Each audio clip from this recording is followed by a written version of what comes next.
Contoh yang kedua, yang merupakan pendalilan atau hujjah ahlul bid'ah adalah mereka berdalilkan dengan hadis-hadis yang sahih. Mereka berdalilkan dengan hadis-hadis sahih.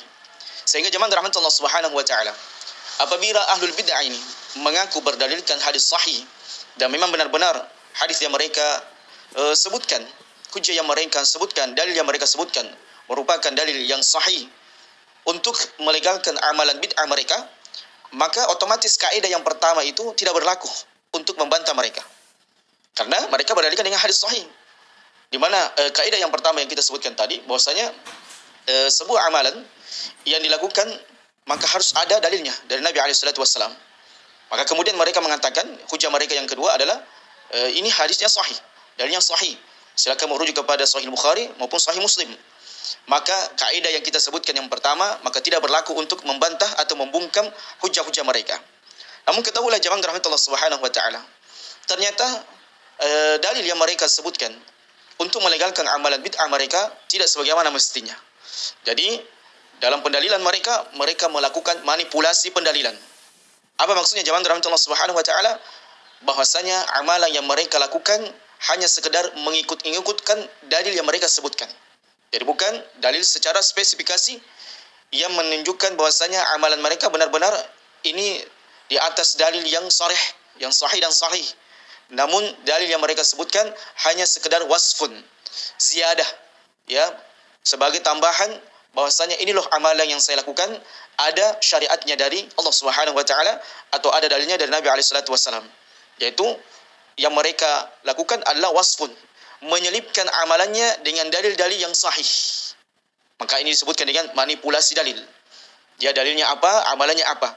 Kata para ulama bahwasanya amalan tersebut ditambahkan dengan dalil yang sahih. Ditambahkan dengan dalil yang sahih. Maka kita akan berikan contoh jamaah rahmatullah, sekaligus memberikan kaidah yang kedua untuk membantah dan membungkam pendalilan ahlul bid'ah yang menyebutkan dan mendatangkan dalil yang sahih. Baik. Contohnya jamaah rahmatullah Subhanahu wa taala adalah membaca surah Al-Fatihah ketika menyebutkan nama seseorang yang sudah meninggal. Misalnya, buat si fulan Al-Fatihah, buat kiai si fulan Al-Fatihah, buat keluarga si fulan Al-Fatihah, buat habaib si fulan Al-Fatihah, dan seterusnya. Dan ini kalau kita di Indonesia sudah sangat menjadi tradisi umum di antara kaum muslimin. Apabila ada di antara orang-orang yang telah meninggal di tengah-tengah kita, maka kita pun kemudian ya di antara manusia mengatakan untuk arwahnya si fulan Al-Fatihah. Maka jamaah kemudian bersama-sama membaca surah Al-Fatihah. Maka kemudian kita tanyakan, mana dalilnya? Mana dalil sahihnya dan sahihnya dari Nabi SAW? Kemudian mereka mengatakan, ada dalilnya dari Nabi SAW. Dalilnya adalah sebagaimana yang diriwayatkan oleh At-Tirmidzi di dalam sahihnya, di dalam nomor hadisnya 2875. Dari Abi Hurairah radhiyallahu taala anhu, bahwasanya Nabi SAW qala li Ubay ibn Ka'ab. Nah, ini dalilnya mereka, dalil sahihnya. Nabi sallallahu alaihi wasallam bersabda kepada Ubay ibn Ka'ab, "Atuhibbu an u'allimaka suratan lam yanzil fit Taurah wala fil Injil?" Senangkah kau aku ajarkan kepadamu sebuah surah, satu surah yang belum pernah diturunkan di dalam kitab Taurat maupun Injil. Wala fil Zabur, dan belum pernah diturunkan di dalam kitab Zabur. Wala fil Furqan, begitu pula tidak pernah diturunkan di Furqan. Kemudian sahabat Ubay bin Ka'ab mengatakan, "Na'am ya Rasulullah." Ya, ma huwa ya Rasulullah sallallahu alaihi wasallam? Qala Rasulullah sallallahu alaihi wasallam, maka Nabi alaihi wasallam bersabda, "Kaifa taqra fi shalah?" Apa yang kau baca ketika salat? Maka kemudian Ubay bin Ka'ab berkata, "Faqra ummul Quran." Faqra ummul Quran. Adapun saya ya Rasulullah, maka saya membaca ummul Quran, yaitu surah Al-Fatihah. Faqala Rasulullah sallallahu alaihi wasallam, maka Nabi alaihi wasallam kemudian bersabda mengajarkan kepada Ubay bin Ka'ab, "Walladzi nafsi biyadihi." Demi zat yang jiwa Muhammad, yang jiwaku berada di tangannya. Ma unzilat fit Taurah wala fil Injil. Surah tersebut tidak pernah diturunkan oleh Allah Subhanahu wa taala sebelumnya di dalam Taurat, wala fil Injil, wala fil Zabur, begitu pula dalam kitab Zabur, wala fil Furqan, begitu pula di dalam kitab Furqan, mithluha, yang seperti surah Al-Fatihah. Maka hadis ini jamaah rahmatullah Subhanahu wa taala hadis yang sahih dan disahihkan di antaranya ulama kita adalah Syekh Albani rahimallahu anhu rahmatan wasi'ah. Dan juga sebuah hadis yang sahih diriwayatkan oleh Imam Al-Bukhari dalam hadis yang bernomor 4474. Nabi alaihi salatu wasallam bersabda, "Wa laqad atainaka sab'an minal madhani wal Qur'anal azim." Dan sungguh engkau telah diberikan 7 ayat yang berulang-ulang, yaitu surah Al-Fatihah. Dan dia adalah merupakan Al-Quran Al-Azim, yang merupakan Quran di antara surah Al-Quran yang paling agung di sisi Allah Subhanahu wa taala. Maka dia pun Ahlul Bidah mengatakan ini dalil sahihnya. Dalil sahihnya keutamaan surah Al-Fatihah. Tayyib, maka kemudian kita jelaskan dengan sebuah kaidah yang sangat agung, yang sangat mulia, yang sangat besar pemanfaatannya untuk membungkam dan membantah orang-orang yang melegalkan amalan tersebut. Maka kita katakan, tayyib, adapun keutamaan surah Al-Fatihah sebagaimana hadis yang kau sebutkan tadi, maka kita tidak menyelisihi itu. Kita beriman kepada Allah Subhanahu wa taala, beriman kepada kitab-kitabnya, beriman kepada hadis-hadis Nabi alaihi salatu wasallam, maka wajib kita mengikuti sami'na wa ata'na dengan dalil-dalil yang sahih dan sahih dari Nabi alaihi salatu wasallam. Maka kita tidak menyelisihi kalian dalam perkara ini, yaitu keutamaan surah Al-Fatihah. Adapun yang kita selisihi adalah sebagaimana kaidah yang agung ini, asy-syar'iyyatu syai' bi aslihi la tastalzimu syar'iyyatuhu bi wasfihi, yaitu sebuah dalil atau sebuah pensyariatan amalan pokok tidak terikat dengan pensyariatan sebuah amalan yang diikutkan padanya. Jadi kita ulangi, asy-syar'iyyatu syai' bi aslihi la tastazimu bi syar'iyyatihi wasfihi, syar'iyyatuhu bi wasfihi. Pensyariatan sebuah amalan pokok tidak terikat dengan pensyariatan sebuah amalan yang diikutkan padanya. Maka sehingga mengikutkan membaca surah Al-Fatihah untuk si mayit, maka ini adalah sebuah wasfun atau ziyadah, penambahan dari dalil yang sahih tadi, dari dalil yang sahih, sehingga amalan tersebut tidak boleh diamalkan karena diikut-ikutkan, dan tidak ada dalil yang secara khusus spesifikasi yang menyebutkan bahwasanya ketika menyebutkan nama si mayit maka kita membaca surah Al-Fatihah. Adapun keutamaan surah Al-Fatihah maka kita tidak nafikan. Adapun kemuliaan surah Al-Fatihah sebagaimana yang disebutkan oleh Nabi alaihi salatu wasallam di dalam hadis yang sahih, maka kita beriman dengan hadis tersebut, kita terima 100%, tidak ada keraguan di dalamnya. Adapun yang kita perselisihkan, adapun yang kita saling pertentangkan adalah membaca surah Al-Fatihah untuk si mayitnya. Andaikan hal tersebut merupakan sebuah syariat, merupakan sebuah amalan yang diamalkan oleh Nabi alaihi salatu wasallam. Ketika Nabi alaihi wasallam menyebut nama istri beliau Khadijah, maka tentunya Nabi alaihi wasallam akan menyebutkan surah Al-Fatihah untuk Khadijah ketika beliau sallallahu alaihi wasallam menyebutkan nama istri beliau Khadijah, di mana Khadijah adalah merupakan di antara istri Nabi alaihi wasallam yang dicintainya.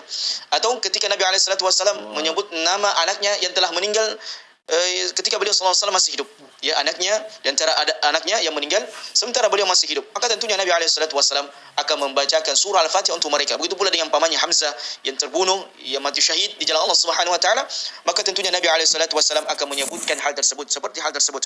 Namun jemaah rahmatullah Subhanahu wa taala, ketika mereka menyebutkan Ahlul Bid'ah, menyebutkan dalil yang sahih untuk menyertakan amalan bid'ah mereka, maka katakan asy-syar'iyyatu syai' bi aslihi, asy-syar'iyyatu syai' bi aslihi la tastalsimu syar'iyyatuhu bi wasfihi. Pensyariatan sebuah amalan pokok. Jadi amalan pokoknya tadi surah Al-Fatihah, keutamaan membaca surah Al-Fatihah, maka tidak terikat dengan pensyariatan sebuah amalan yang diikutkan padanya, yaitu mengikut membacakan surah Al-Fatihah untuk si mayit. Ini hanya ziyadah, tambahan dari orang-orang yang pelaris amalan bid'ah, yang melakukan amalan bid'ah, Ahlul Bid'ah, untuk melegalkan apa yang mereka lakukan. Sehingga zaman rahmatullah Subhanahu wa taala, pensyariatan membaca surah Al-Fatihah untuk si mayit, maka ini adalah merupakan wasfun, pengikut sertaan amalan tersebut dengan dalil pokok yang ada, dan ini tentunya tidak boleh dilakukan. Kemudian contoh kedua zaman rahmatullah Subhanahu wa taala adalah perayaan Maulid. Ya, ini perayaan Maulid sebentar lagi karena kita sudah berada di bulan yang mendekati hari kelahiran Nabi alaihi salatu wasallam. Walaupun tanggal tersebut diperselisihkan para ulama, dan bahkan di antara para ulama mengatakan itu bukan tanggal kelahiran Nabi alaihi salatu wasallam, namun itu adalah merupakan tanggal wafatnya Nabi alaihi salatu wasallam. Maka mereka pun kemudian mendatangkan dalil yang sahih. Mereka mendatangkan dalil yang sahih untuk membantah kita dengan kaidah yang pertama. Maka mereka mengatakan dalilnya sahih. Memperingati Maulid adalah sebagai wujud kecintaan. Coba perhatikan jemaah rahmatullah, memperingati Maulid ini lafaz tambahan sebagai bentuk kecintaan. Jadi sebagai bentuk kecintaan Nabi alaihi salatu wasallam. Jadi cinta kepada Nabi alaihi salatu wasallam adalah merupakan di antara rukun iman, di antara keimanan yang paling besar di sisi Allah Subhanahu wa taala. Bahkan seseorang itu tidak dikatakan beriman sampai dia wa anna Muhammadar Rasulullah, bahwasanya Muhammad adalah Rasul Allah Subhanahu wa taala. Mereka pun mendatangkan dalil yang sahih untuk melegalkan Maulid tersebut sebagai bentuk cinta mereka kepada Nabi alaihi salatu wasallam.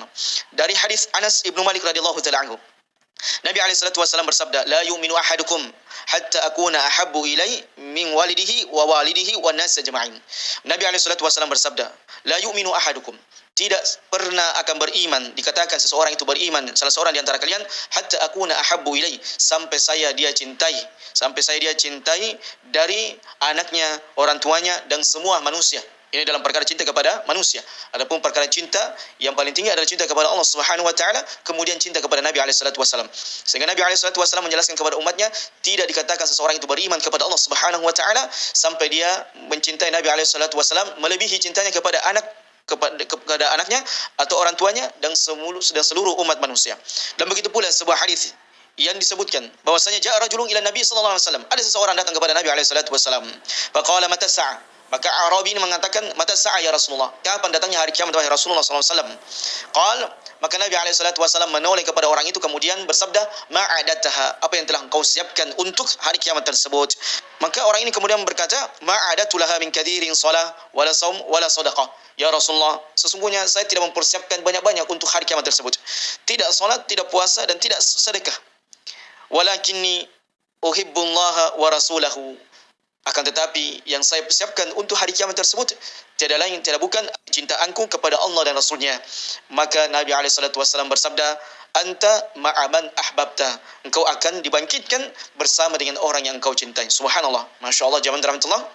Ini adalah dalil yang sahih, dalil yang sharih dari Nabi SAW sebagai wujud kecintaan. Harusnya ada kecintaan di dalam diri seorang hamba kepada Nabi SAW.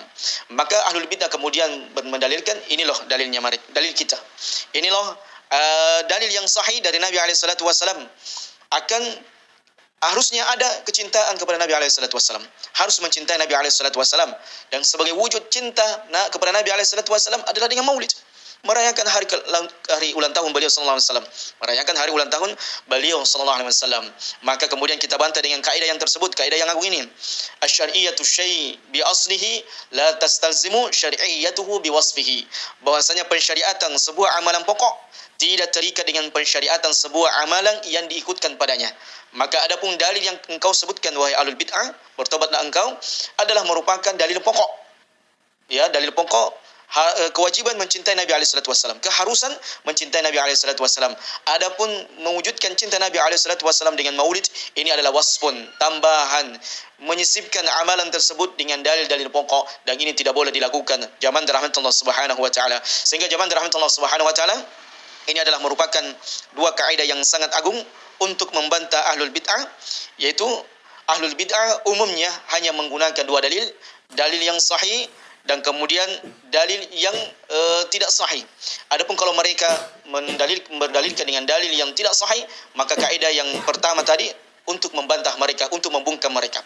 Dan ketika mereka mendatangkan dalil yang sahih, dalil yang sarih, maka untuk membantah mereka, membungkam mereka dengan dalil-dalil sahih tersebut, maka dengan kaidah yang kedua ini. Semoga bermanfaat jamaah rahmatullah subhanahu wa ta'ala apa yang kita sampaikan pada kesempatan yang berbahagia ini, dan menjadi hujah kita untuk menegakkan dalil-dalil yang sahih, menegakkan hujah burhan kepada ahlul bid'ah agar mereka meninggalkan amalan-amalan yang tidak ada contohnya dari Nabi SAW. Sebab amalan tersebut jamaah rahmatullah adalah merupakan amalan yang sia-sia, perbuatan yang sia-sia.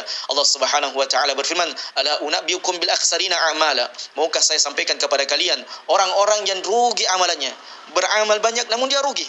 Alladzina dhalla sa'yuhum fil hayati dunya, yaitu orang-orang yang melakukan amalan sesat, wa hum yahsabuna annahum yuhsinuna sun'a, namun mereka menyangka apa yang mereka lakukan adalah merupakan kebaikan.